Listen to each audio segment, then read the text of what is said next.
General Museveni asisinkanye abavandimwe saawa za kalulu campaign 2026 munnange bwatyo n'abasuubiza ensi n'eggulu ku by'obutuuze citizenship. Ate munnange NIRA etukakasizza ne tugamba nti abantu 45,000 balina amannya gafaanagana ne date of birth. Kino nno munnange kitegeeza ki? Era abantu abamu munnange banazo kubeera nga beeraliikirira nti tegiba emivuyo munnange, ate era ekigenda okubeera nga gibaako ebigendererwa naddala mu kiseera kino ekyakalulu 2026. Ate munnange Muhoozi bw'ati atukakasizza nga bw'ayagala okusisinkana aba First Sons abaagazaaki mu kaseera kano, abaana baabo abakulembeze ba presidents abaali babaddeko mu Uganda. Bw'ati Muhoozi ayagala okubeera nga abasisinkana, ayagala kubagamba ki? Tiyenze akyaluddewo mu ba First Sons, nze akaddiidde mu ba First Son. Oba kakati munnange bwe tugendako mu makomera, Bobi Wine Lukwago batukakasizza munnange kubiri ensonga eziri eyo ku basibe abaliyo mu makomera, ate nga ne mutabani wa Bobi Wine ayogeddeko ne Eddie Mutwe atubulidde embeera mwali. DPP ne CID bano ensonga za ADF okunoonyereza ku babadde nga bajja basinziirako okubeera nga basibisa abo ba suspects mu nsonga za ADF munnange kukubiddwamu ebituli kwa Kibogwe era kubatadde ku minzaani enzibu ennyo. NRM bwetyo munnange yanyiiga nnyo mu kalulu k'e Kawempe North engeri emikutu egimu egy'amawulire gijjakwasaganyamu ensonga nga tegiba favoringa, era okakana nga NTV, NBS, Daily Monitor abo tebabaagalirako ddala kubeera nga bakavaringa nomination ya Museveni. Nomination ya General Museveni munnange babagobyeko. Ate nga munnange Museveni ensonga y'okusiba emmotoka ne zibeeraawo mu luseregende mu jjaamu olw'okubanga ayitawo oba olw'okubanga alina gy'akyaddeko munnange ab'Ukedi yasaidizeeyo bamwasimudde bugolo. Era munnange mu mawulire amalala ennyumba ya Dr. Paul Kawanga Ssemwogerere omugenzi yakutte omuliro. Biki munnange ebyaviiriddeko kubeera ng'omuliro guno gukwata? Kale munnange bwe ntyo nkulamusizzaako gwe wenna mpuliriza wano ku Uganda At-Large nga bulijjo mu mikwesese teweerabira aba Hillside View Apartments gye bali nnyo wali ku Kasozi Jani. Gwe wenna ayagala munnange okupangisa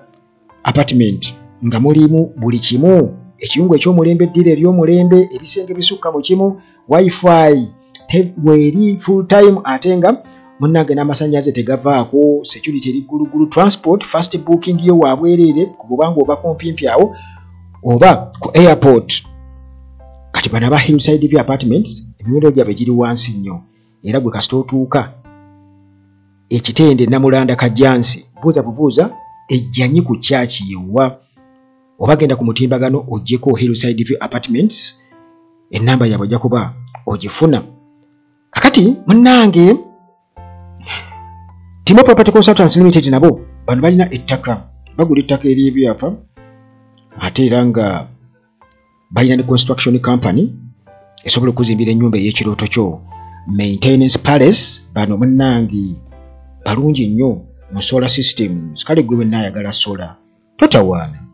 oyagala kusola totawaana kugenda walala kugula bisola kwegamba essaawa eno bwe tugera ku security lights nyingi nnyo bajja kugamba nti zikozesa sola, naye efaanagana etya? Erina light efaanana etya? Obuwangazi bwayo? Ate nga balina ne water heaters okussa ne pampu, CCTV cameras byonna bikozesa sola. Muganda wange aba Maintenance Palace nabo munnange bakyalireko ku mutimbagano gwonna gweteekamu Maintenance Palace. Kakati ate omusawo gyali nnyo Dr. Waali gwe munnange bw'obanga oyagala Dr. Waali nnyo tofa na birwadde, abantu balina ebirwadde muganda wange naye obujulizi bwe buli wano waliwo abantu abawadde obujulizi wano bawadde obujulizi tebannaye dokita yeebale era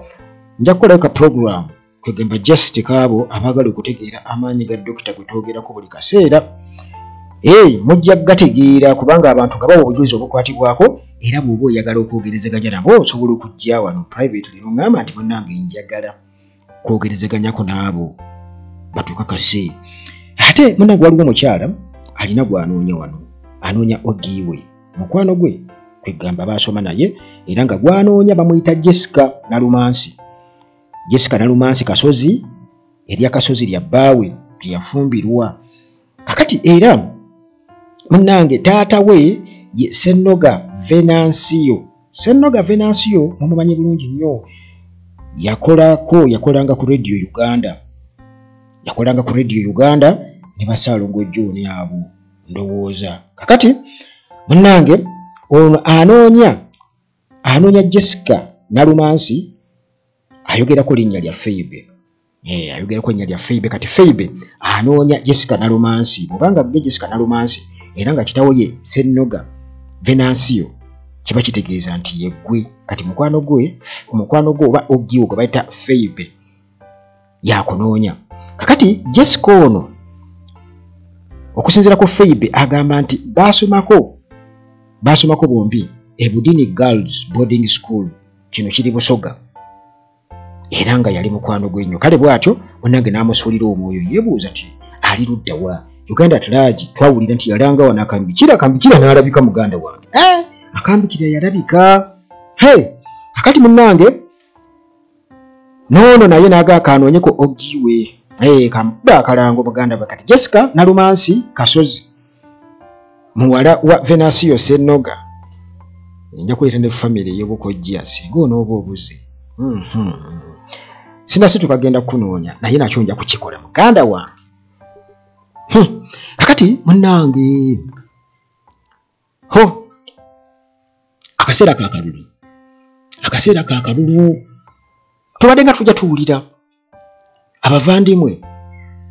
abakulemberwamu Gashumba Frank Gashumba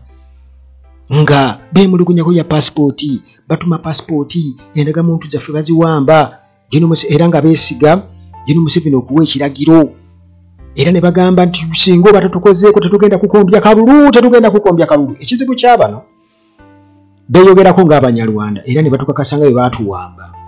mbawulira nze nina mikwano gyange wano bajja nemwonyumya yaffe era kanti ffe Abanyanda ffe abafuga batugamba eno ne Gashumba yabitugamba kakati ekintu ekyo muganda wange nakyo kiri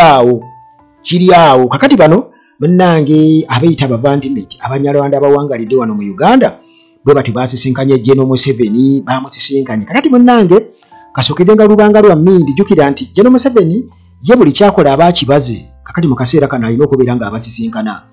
bw'abasisinkana akakase nti abo balina okubeera nga akalulu bakakubira eno kuba mbasisinkanye nze mbeera mu Nyarwanda nga mbeera mu Uganda singa neemanyi nga nze era neerwanako ng'omu kubanga muganda wange bano baatusuubiza nti gye bujja mu maaso mbubbo nga bo Abanyarwanda ye M23 ejja mu maaso mujjukire baabitusuubiza byonna tetubyerabira kyerabirwa mugambi naye omugambirwa takyerabira kakati ffe munnange tetujja kubeera nga tukyerabira kakati munnange Gen. Museveni agamba nti tetugenda kukkiriza dual citizenship. We can't accept dual citizenship between Rwanda and Uganda. Tetugenda kukkiriza butuuze bwa mirundi ebiri wakati wa mawanga gano abiri Uganda ne Rwanda. Mbote tugenda kubeera nga tubukkiriza naye ekibuuzo kiri nti ate amawanga amalala Congo, Kenya, Sudani kyo bakikkiriza kubanga twogera ku gwanga erya Rwanda oba oliawo eryafuuka akayenja mu ngatto wano be batusuubiza okubeera nti be bagenda ofuuka M23 egibujja be batusuubiza nti kati be bafuga be bali mu buyinza be bakola batya muganda wange bino byenjogera oyinza okugamba nti nnimba naye bw'obanga obadde ogoberera amawulire gwe mujulizi asookerwako kakati munnange bw'atyo omufuzi waffe Gen. Kaguta Museveni retired bw'atyo avuddeyo n'akakasa kwegamba commitment ye ekisuubizo kye ekyokubeera nti munnange alwanirira rights and identity of long time residents of Rwandan descent in Uganda. Nti Museveni ekisuubizo kye yasuubiza ekyokubeera nti bano agenda kubalwanirira, agenda kulwanira eddembe lyabwe nga bo abaava e Rwanda naye nga bawangaalidde mu Uganda, kwegamba nti oba taata we bajjajjaawe bano baliko ekiseera abajja mu 1920 eyo bwe tutyo nga bwe tugenda okubeera nga tulaba. Kakati munnange nga bwe tutegeeza nti tebwerabira tuli mu kiseera kya kalulu era bano Museveni abalirayingako nnyo. Kakati munnange bw'atyo Museveni n'akuba omulanga eri ba officials okubeera nti nno abantu bano nti babakwasaganya n'obwenkanya n'ekitiibwa, fairness and dignity. Munnange ono yabadde asisinkanye Abanyarwanda abeeyita abavandimwe, kubanga Gashumba yagamba nti ekigambo Banyarwanda ayagala akijjewo mbubo beetuuma abavandimwe. Kakati munnange community yaabwe nakuzomeza abadde 25 lwabadde lunaku lwakusatu June 2025 bwali ku State House gye babadde entebe. Bw'atyo munnange General Museveni n'ayongera okubeera ng'akinoganya nti abantu bano nti ababadde mu Uganda okumala emyaka n'ebisiibo bano munnange bakakasibwe, in fact yagaye nti bakakasibwe ab'ebyobuyinza ne local authorities, nti singa local authorities katugeze nti LC bwe batyo bakukakasiza ku kyalo nti oyo munnange taata we jjajjaawe bwe babaguza ku kibanja bakola bwe batyo ababadde w'ebbanga mbu balina munnange okubeera nga babeera fully recognized as Ugandans, balina okubeera nga babakakasa ti ddala bannayuganda abaddala. Kakati General Museveni mu bigambo bye yagambye bw'ati nti abantu ababadde mu Uganda okumala ebbanga for generations era nga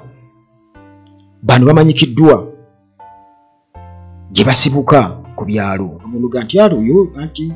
mujjukira omusajja oli akola bw'ati jjajja yabe bazaale bano be bazzukulu bwe bityo. Kwega kitegeeza emyaka gye bamingiko,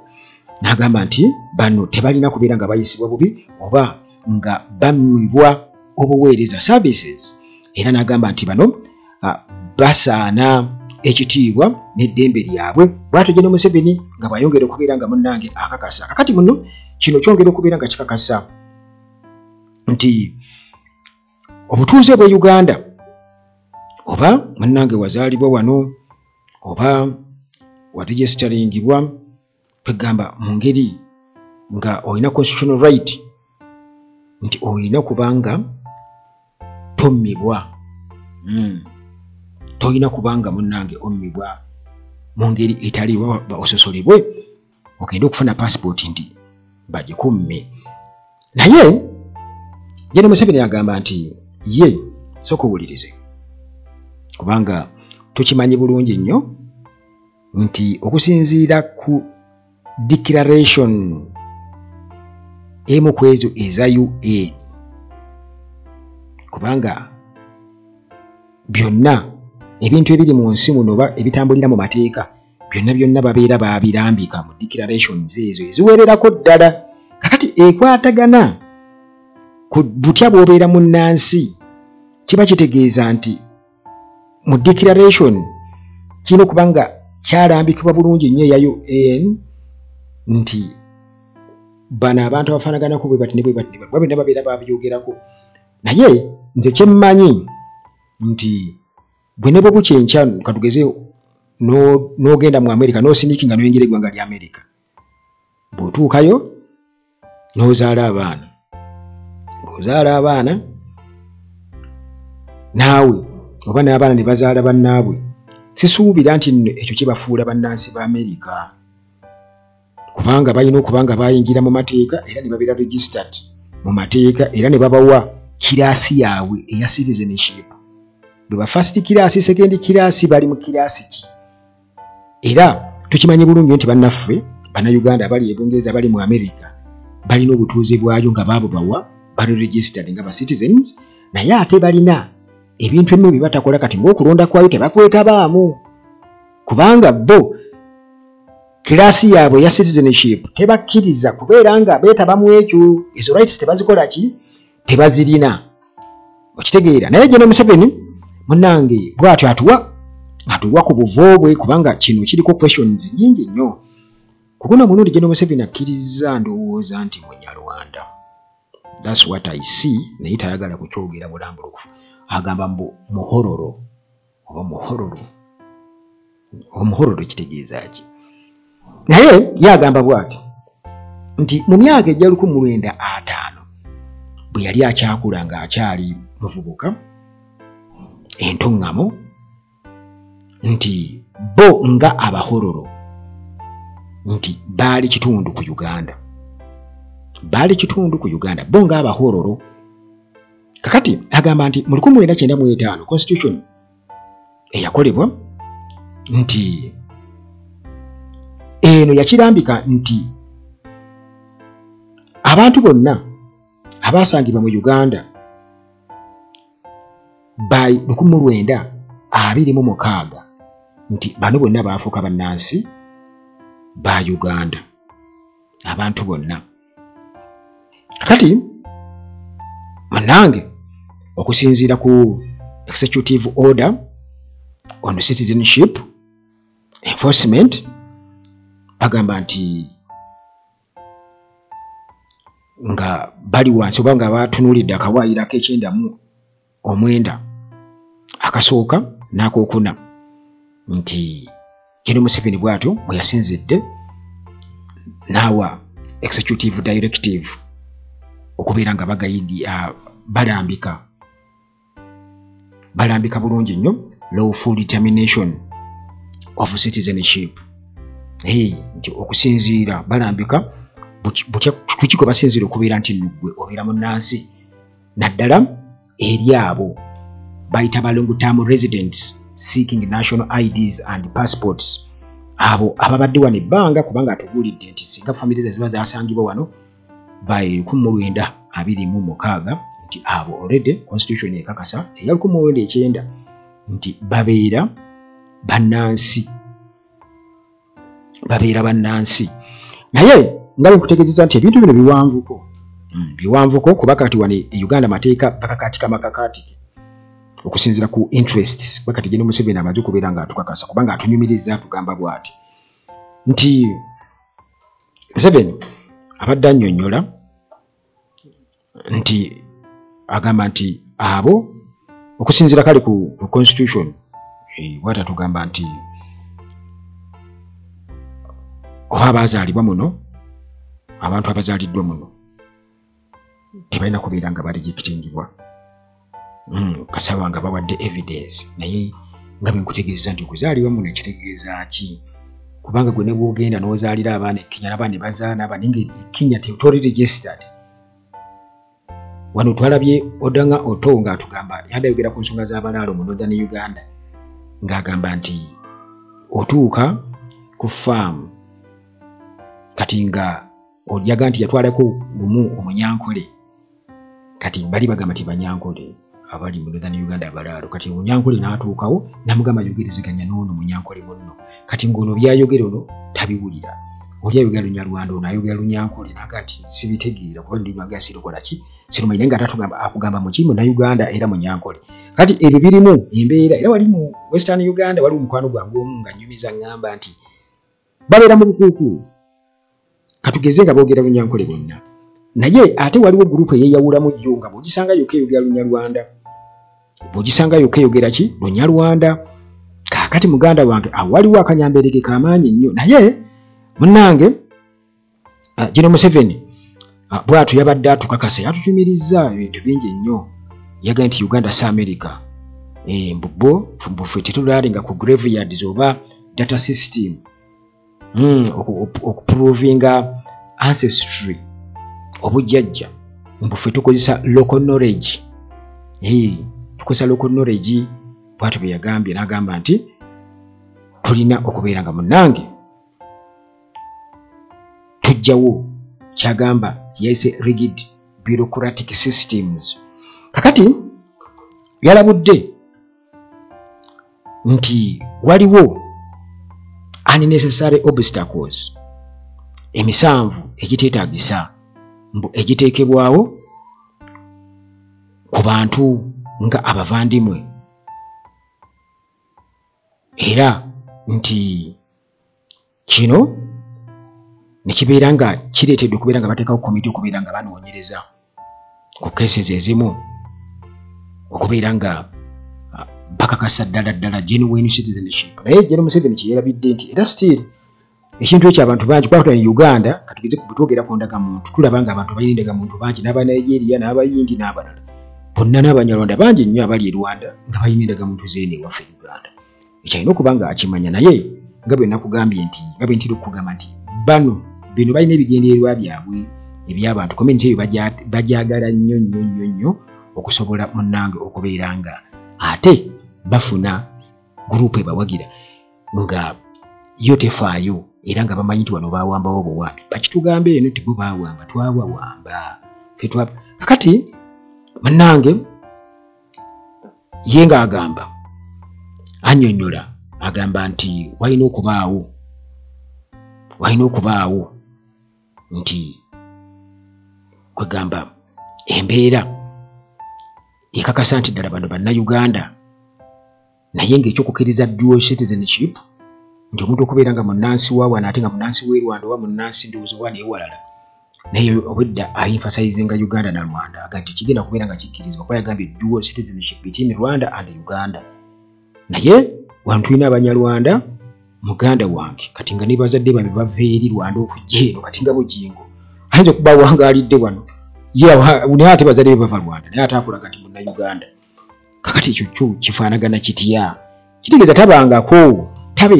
Kakati munnange yagamba toyinza kubeera byombi. Identity erina kubanga munnange eviira ddala mu mateeka ku national commitment nti nze ndi munnayuganda oba ndi munyarwanda so si nti ekigere kimu kiriyo n'ekirala kiri eri. Naye mu kyeneerabidde ng'oggyeewo eky'omuntu okusalawo obusaze nti kati nze ndi munnayuganda totally naye mindset aba agipootinze agireese era nga ye wano aba amanyi banne bokka era babeera mu kwegulumiza kwabwe okwo beewanika waggulu bo be bali waggulu be bakola batya be beewaana nga be bali mu buyinza babyewaana bo bennyini nga tubawulira eno gye tubeera. Kakati ekyo kyo kiri awo nti wano e Uganda kiba kitegeeza nti oba oliisa okontaminatinze bannansi kuba bayingizaamu abantu abatali baabwe kyekitegeeza kubanga oyingizaamu abantu be bayimputinze okuva eri nga ne bw'aba ayogera accent tayogerera mu ya Kinyankole ne bw'aba ayogera kugamba nga ye accent yeeri ne bw'aba ayogera Oluganda katugeze accent ayogerera mu yeeri kitegeeza nti oyo yo weeri si wa wano. Kati ate nabano nabo bamukasambidde nabo era baliko ebibuuzo balina okukkiriza oba ne bagamba nti kati bantu babagenda nti kati gwe yadde muluddewo muno naye mulina okusaba obutuuze ne babubabwa ne babubaweera ddala ndowooza wava obuzibu kubanga bwe bagenda okusaba passport babagamba nti mugende musabe obutuuze. Ekyo nasooka nange ne ŋŋamba ye ate kijja kitya ne bagamba nedda ssebo gwe ne weewangalira mu nsi oba n'ozaalireyo n'abantu babeera bannansi b'ensi pozinga obutuuze buli mu mateeka nga bali registered olwo bajja kubeera bannansi. Naye kati wano bwe tugenda okufuna endagamuntu ffenna ne tweyiwayo emirundi giri gyonna General Museveni gye bamulonze nga tetulina ndagamuntu kitegeeza nti babadde nga bajja balonda bulonzi naye nga tebalina kulonda. Kakati munnange General Museveni yagamba bw'ati katwogera ku General Museveni wano yakakasiriza ensonga buliriza bulungi yagambye nti naye kennyini nga bw'ali awo nti muhororo era agamba nti abantu baabwe bano baava Rwanda abantu baabwe abazaala Museveni kitegeeza baava Rwanda Tanzania wamu ne Uganda naye nga baava Rwanda tuyinza kubeera nga abantu bwe baava mu nsi ezo zonna naye kyabagamba nti oba Abanyarwanda bali Tanzania kyategeeza ne Uganda ye muhororo kyentegere nti bava Rwanda. People are across Rwanda. Naye General Museveni yagamba nti bamuzaalira wano. Mbu bw'aba ayagala okubeera Omunyarwanda mbu alina kudda Rwanda. Naye tasobola kugamba nti Munyankole ate Munyarwanda. Kitegeeza tabanko Munyarwanda. Nange. Kakati Museveni yabyogedde kennyini nga yiwaako obujulizi. Naye bannange Frank Gashumba be balwanirira equal rights ez'abavandimwe. Kubanga ye co-founder ow'abavandimwe. Kati munnange General Museveni nga abyogera bamugamba nti kakati abalala kuba kyayogera kikwatagana n'Abayindi, Bannakenya, Basudaani, Bakongo. Nabo kubanga boogera ku Banyarwanda lwaki bali nnyo ku Banyarwanda bali tebacomplaininga. Bano be bacomplaininga Abanyarwanda. Kakati munnange Nira etukakasiza netugamba nti Nyire etugambye nti abantu 4.4 tebalina amanya gafaanagana ate nga balina ne date of birth ezimu. Ne bino weewaawo abantu abamu bagamba nti bino byonna kale giyinza okubeera emivuyo, sijja kugamba nti oba nedda, naye okubeera n'erinnya erifaanagana kisoboka. Okubeera nga mwazaalibwa ku lunaku lwe lumu kisoboka. Okubeera nga mwazaalibwa ku mwaka gwe gumu ku date yemu ku lunaku lwe lumu kagamba kiba kyongera okubeera nga kikendeeza abantu abalina amannya agafaanagana nga date of birth yemu. Ekyo kisoboka. Bwe tugenda ku mwaka ne bongera okukendera, bwe tugenda ku mwezi ne bongera okukendera, bwe tugenda ku lunaku ne bongera okubeera nga bakendeera. Kati bwe tuteekamu ebyenkumu, bwe tuteekamu oba emmunye, maama, taata, kitegeeza nti baba bongerera ddala okubeera nga bakendeera paka bwe tutuuka ku 0 names, identical names, same date of birth, same year, same day. Okitegeera biba byongera okubeera nga bigenda bikendeerera ddala paka ku 0 kasa tugenda ku by'enkumu n'ebirala. Kakati ekyo munnange abantu abamu bwe babuuza nti n'eby'enkumu bifaanagana, kubanga yo Nira etugambye nti kale ye kye yabaddegeezako kubeera ng'ejjayo nti abantu 4.4 balina amanya gafaanagana ne date of birth bwe bakomye. Naye kati nga ekigenderero ky'okubeera nti nno kati baataddewo enkola eno empya mu kubeera nga barenewing IDs. Agamba nti bino munnange bye bimu ku ebyo ebiyinza okuleeta okwawula abantu abalina amanya ge gamu date of birth yemu. Nti kati bwe tugenda ku biri ebirala details naddala ku eno kati endagamuntu gye baba balina okubeera nga bakuwa, kubanga yo munnange ejja kuba esoma bingi nnyo bwe bagiteeka mu kyuma kalimagezi oba ng'otunula bw'oti mu kakamera bw'oti nga bategeererawo nti oyo Uganda atalaagi yakalya emiyembe bw'ekiti bubakkedoni bwe babitegeererawo muganda wange, kiba kitegeeza nti yenjawulo eriwo ku system identification management system bwetyo eba egenda kubanga munnange ekutegeera. Naye ndowooza babadde bo tebategeeza byakuba nti oba bululu oba kiki, babadde bategeeza ekyo nga balina fixinga errors n'ebirala kwegamba ebiyinza okubeera nga biva ku bantu abo abalina amanya ge gamu date of birth yemu. Singa ID kati saawa eno eriwo ebeera tugamba nti tejjayo details zonna, naye nga bo already batubulidde abantu abo nti omuwendo gwegwo abantu abasoba mu 4.4 4.45 so kiri 4.45 bonna balina amanya gafaanagana ne date of birth. Kakati munnange General Muhoozi ayagala okusisinkana ba first sons, ayagala kubasisinkana ba first sons. Kakati ndowooza bw'abeeraawo ng'era bwe kiri nti munnange omuntu omu yatugamba nti Muhoozi kimuleetera obuzibu n'okwegulumiza. Ekigambo first son ekyo kimuleetera mu mukyamuyita son, kumbe oli jjajja waali awo jjajja awedde emirimu. Kale munnange gikiri nti kati mwakaddiidde mu ba first son era n'abaana abazadde, era ndowooza yakyasinze okumala ekiseera ekinene, kitaawe yakyasinze okumala ekiseera ekinene, era ndowooza yakyasinze okubeera nga bafuna mu kintu kino ekyoba first son ne first family. Kakati munnange bw'atyo n'ayagala asisinkaneko ku banne anti recognition agadde abasisinkaneko bonna ba First Sons Muhoozi Kainerugaba bw'atyo yalangiridde nti agenda kuba abasisinkana abaali abaana baba presidents abasooka. Kati munnange Muhoozi bw'atyo amaze okubeera ng'ateekawo komiti era nga eno ekulemberwamu Agriculture Minister Frank tumwebaze okubeera nga organizing a meeting Attorney General Kirewa Kiwanuka wamu ne Minister of State for Children and Youth Affairs Balamu Ruhagara nabo bali part ku nsonga eno bajjukira bane babala ebintu bino era byonna ebyo munnange Balamu ng'omutegesi ye abawaali era akabajeti kaba kafulumye dda. Kakati munnange era bwe batyo bano betwogerako ba First Sons omuli ne Kabaka Ronald Muwenda Mutebi w'okubiri balina okubeera nga basisinkana Muhoozi oba abatemere definitely kubatemera. Kakati ba First Sons bano be baani twogera ku Kabaka Ronald Muwenda Mutebi w'okubiri ono wakubadde nga tukimanyi bulungi nnyo nti omulangira Kiweewa Luswata ono ye first born owa Kabaka Edward Muteesa ow'okubiri nga yali president wa Uganda eyasooka naye Kabaka aliko owa Buganda Ronald Muwenda Mutebi w'okubiri yasinga okubeera prominent yasinga okubeera nga amanyika era bwe bagamba First Son ba First Sons kirikiriza abajja kulyawo ennamba y'oli abajja kugiryawo. Kakati munnange tugenda ku Jimmy Akena ono munnange taata we yafuga Uganda wano emirundi ebiri waliwo Obote 1 n'Obote 2 okuva 1967 mpaka 1971 y'Obote 1 1980 Museveni akaluya kalimu nga ye Katumba Oye mpaka 1985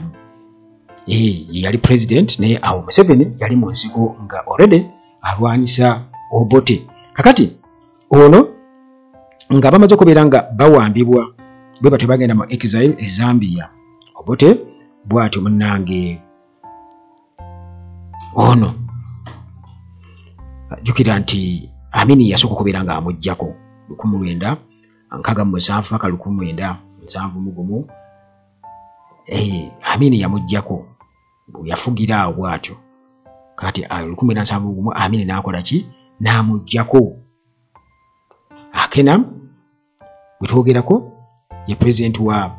UPC Uganda People's Congress era nga ono kitaawe tukimanyi bulungi nnyo nti yakulemberamu yatandikawo UPC. Kale 2016 akalulu akaliyo Akena munnange bw'atyo yegatta ne General Museveni era nga essaawa eno ye MP wa Lira Municipality. Mukyala we Betty Amongi ono akola nga Minister of Gender and Labour and Social Development mu government ya General Museveni. Kati ate munnange tugenda kuwani tugenda ku Tabani Amin ono mutabani wa Idi Amin era nga bagamba nti Idi Amin yali n'abaana abasoba mu 30. Tabani Amin y'omu ku abo era nga ono bw'atyo akolagana ne General Museveni naye ebimwogerako si birungi saidi ziyo naddala mu gold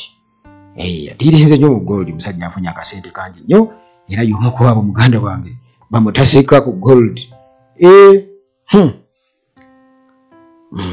Kati munnange ono ye Deputy Director of the External Security Organization era mu 2016 mutabani wa Tabani Amin Junior ono yawangula obubaka bwa Parliament era nga yayitirawo ku tikiti ya NRM. Twogera ku Wasalule ono Wasalule bano nno bonna Museveni Muhoozi ayagala okubeera nga basisinkana kuba nkuyitira mu bani bagenda okubeera nga basisinkana okusinziira ku mawulire nga bwe gatugamba ku mutimbagano. Kakati Waswa Lule ono mutabani w'omugenzi Yusuf Lule yaliko president wa Uganda era nga ono munnange akoze nnyo mu byobufuzi wano ddala ku mulembe guno gwa General Museveni era nga ono yakolako nga member wa Parliament wa Rubaga North ate era n'abaako nga Deputy Inspector General of Government nga tanaba kubeera nga ate munanga agobwa. Essaawa eno tumulaba ku media platforms nga political analyst mulimu yasigaza era bagamba nti mutowe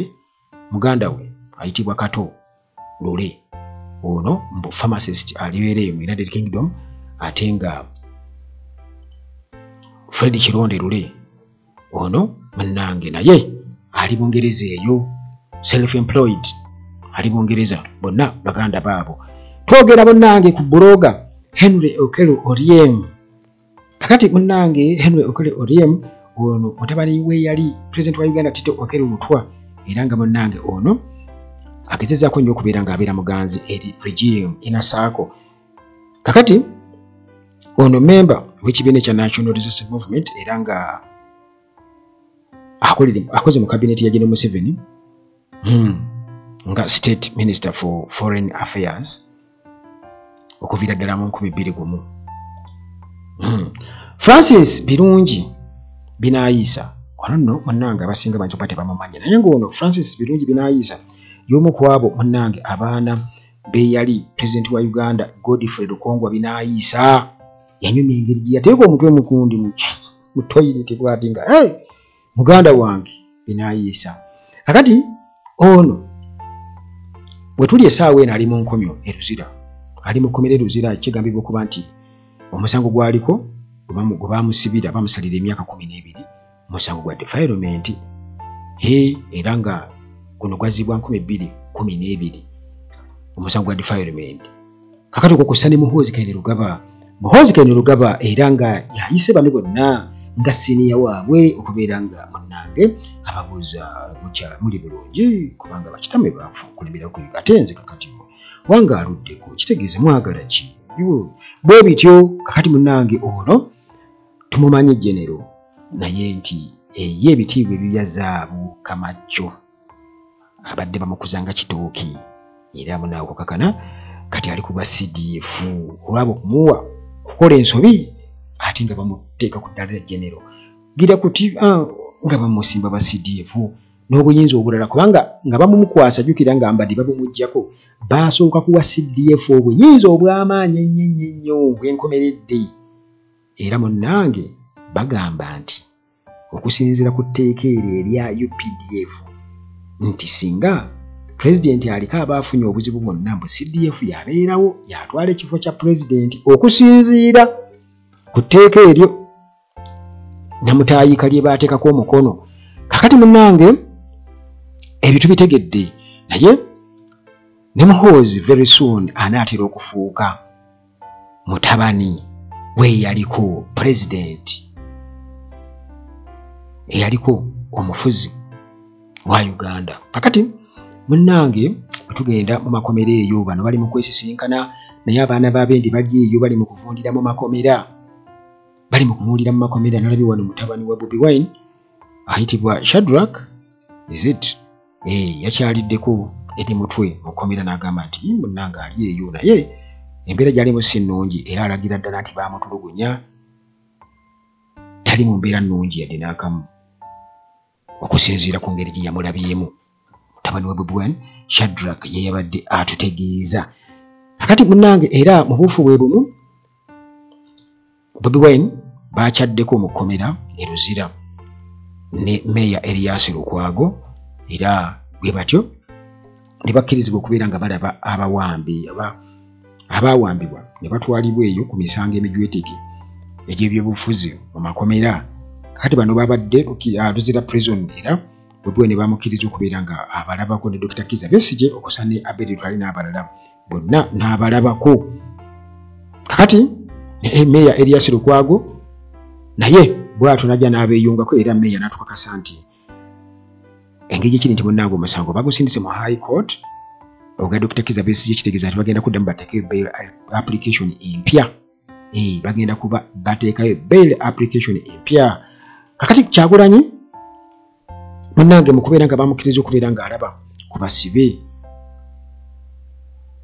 yakakasiza n'agamba nti munnange bano bw'oyogera nabo tebannaba kuterebuka era bonna bagamba nti bagumu nnyo bo baagala nkyukakyuka kakati munnange ebyo biri awo kubanga ajjukira nti nga 8 July nti Besigye already mu PFF ng'ekibiina kyabwe wali Katonga bagenda kuba batuuza delegates conference mwe bagenda okubeera nga balondera president w'ekibiina era nga olukuwe luli okubeera nga balonda Dr. Kizza Besigye bamunominating bagamba kufumbireyo omutwe naawe omufumbira yabigere. Kakati ate era munnange okusinziira kugaliwo batugamba nti DPP wamu ne CID boss bano bali under fire oluvannyuma munnange olw'okunoonyereza okw'ekibogwe nti bano obujulizi bwe babadde nga bawaayo ku misango naddala gya ADF bubadde nga bwa kibogwe nnyo kwe basinziira okubeera nga munnange ate bavunaana abantu era okusinziira ku biriwo bino byonna ebibaddengawo abantu bagamba tebalina okubeera nga banoonyerezebwako kubanga beebuuza investigations ezikwasaganyizibwa Director of Public Prosecutions DPP Francis Abodo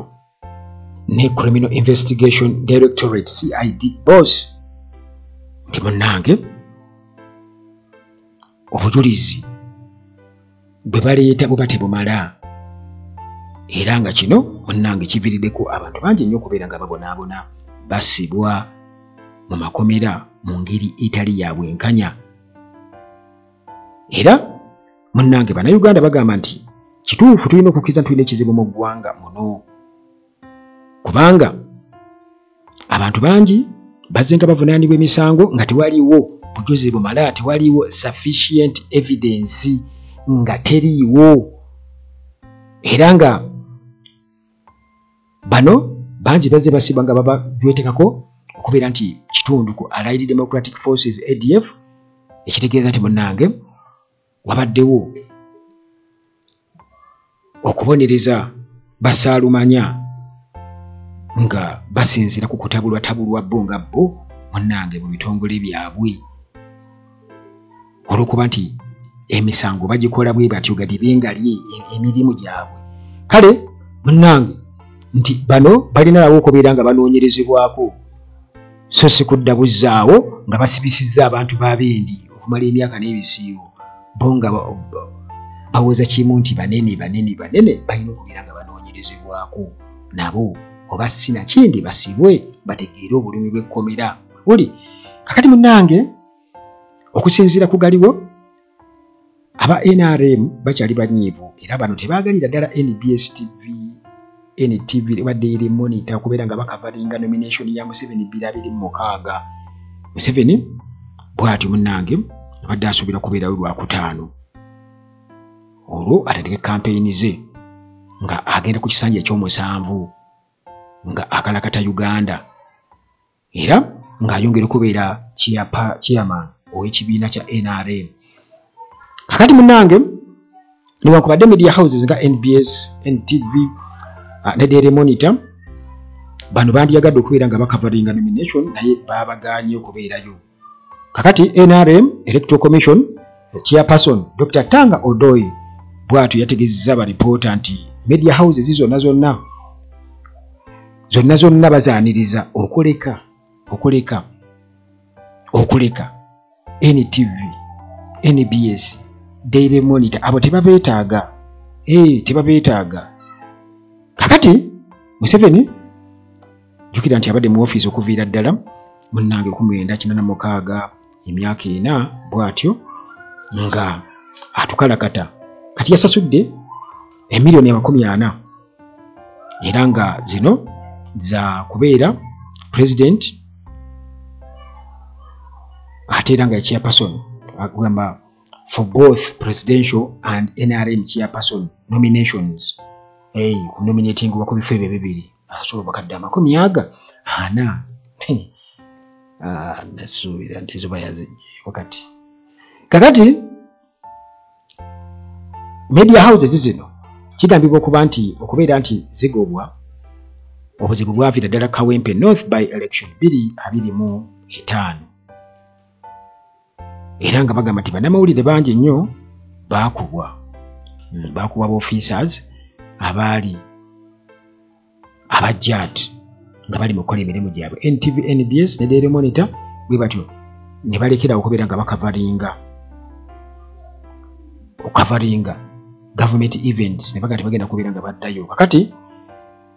ku guno omulundi tebabakkiriza kubeera nga babeera mu nomination functions, national functions nazo ne babagana okubeera nga babeerayo nga Museveni gyali. Naye jukira nti ne ku Matters Day Namugongo, State of National Addresses, esizo zonna ne budget speech ekololo. Kati NBS TV yo egenda maaso n'okubeera nga ekavaringa events zino naye nga eyita mu live feed, batapinga ku UBC kibategeeza ne live feed. Nayo NTV yo ekulaga yo yabiganye tebiragaayo, yagaana ddala obbiraga eraga byayo. Kakati munange ba senior editors ne ba managers okuva mu outlets zino, media outlets, bwe batyo bagezako kubeera nga basisinkana General Museveni okubeera nga boogera ku nsonga eno, naye tebannaba kubeera nga bafuna access. Kakati nti okugoba media houses zino ez'amaanyi, ba political observers bagamba nti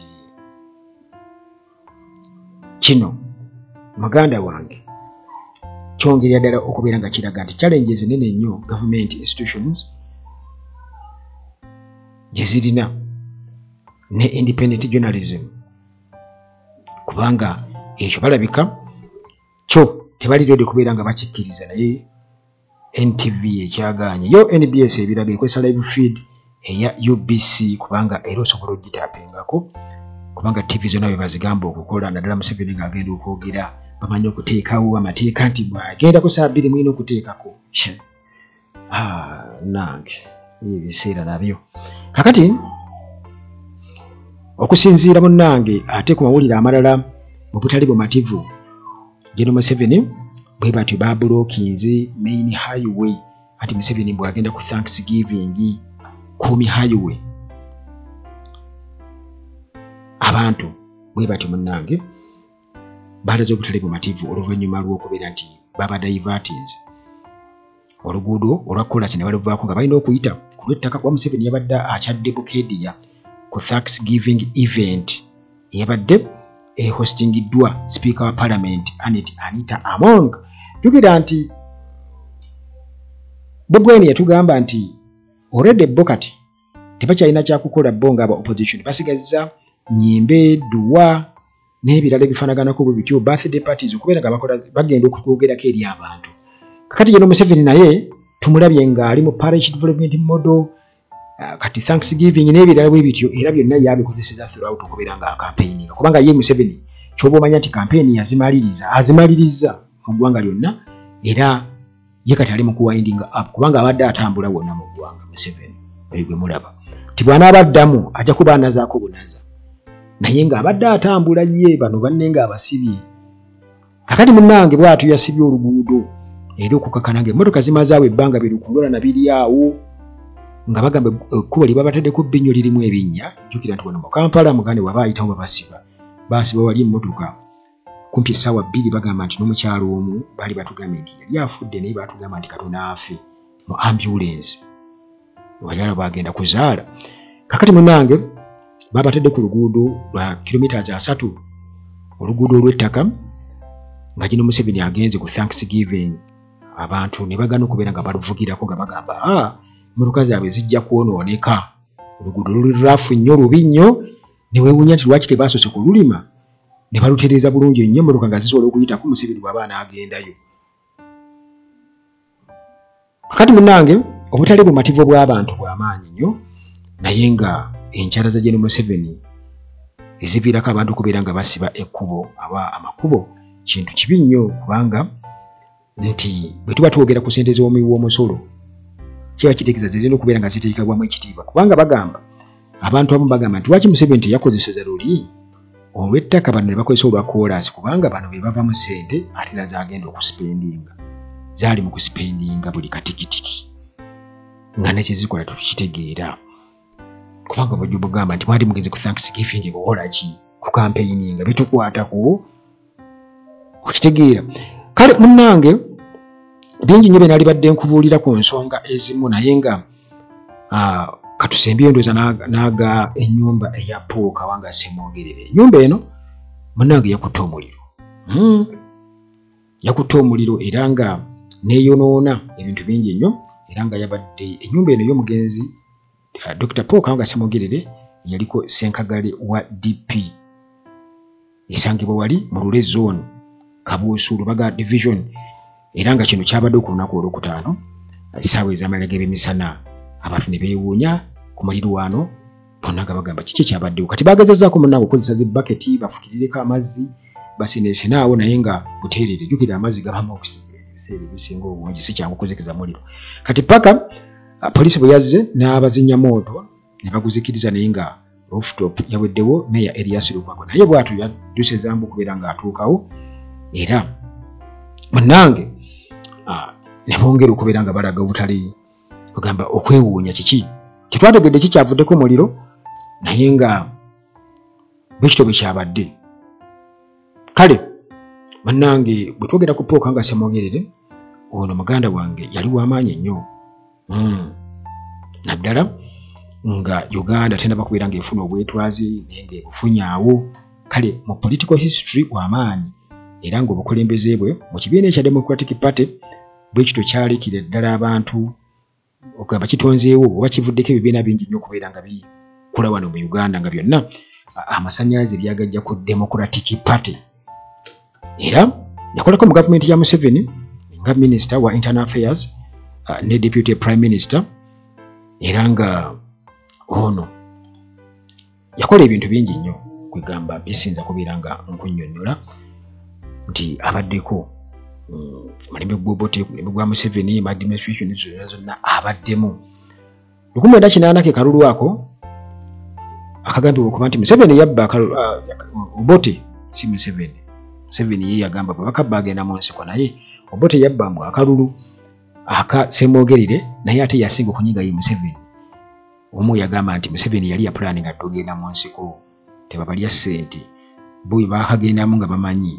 ekigendero wabula ensobi oba oliawo yavaawo okubeera nga bakkiriza Museveni ku Obote yali yatukakasa dda Museveni si Munnayuganda kakye simanyi lwaki ate bamukkiriza okubeera ng'akola ki yeetaba mu kalulu. Kale munnange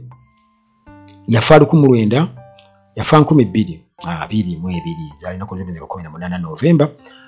ku myaka 90 era nga ono ebikonge bingi nnyo nga bimumanyi era nga tayinza kwerabirwa mu byafaayo eby'obufuzi wano mu ggwanga lyattu Uganda.